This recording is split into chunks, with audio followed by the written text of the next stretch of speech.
Okay, so I'm getting ready to go on another hike in about a week's time, and I was going through my gear and noticed that my sleeping bag, dry bag, had some pinholes in it, which you can see right here.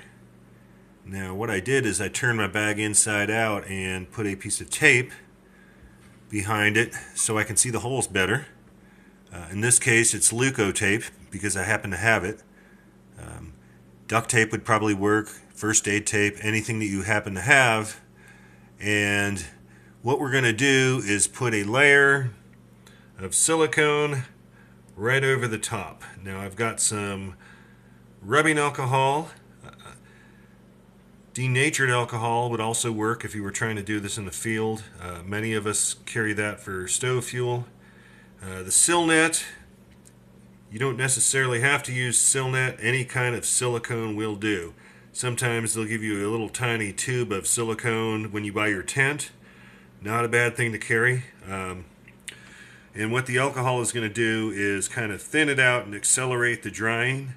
So essentially what I'm going to do is just lay a very thin layer of silicone over the top of the pinholes, and I'm going to smooth it out and let it dry.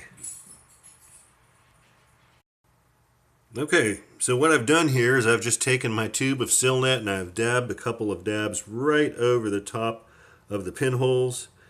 And as you can see here, I've got a little bit of a mess. And, you know, truth be told, this would probably seal everything up just fine if you spread it out a little bit.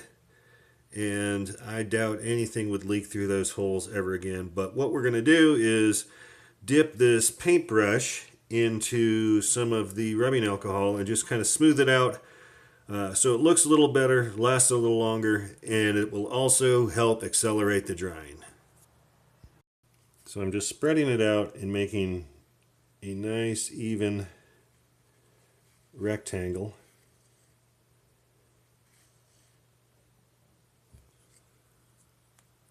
That's pretty much how your repair should look. Now what you want to do is let this dry until it's dry to the touch. Probably overnight if you can do it. If you're in the field, this is something you do before you go to bed. In town, you'll want to do this first thing in town. But let it dry completely.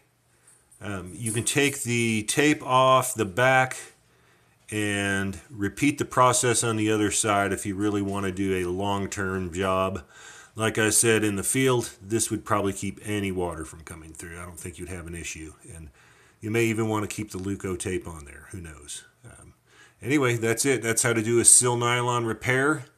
The same thing goes for tents, ponchos. Anything made out of Sil-nylon can be repaired the very same way with a tube of silicone and a little bit of patience. I hope this helped.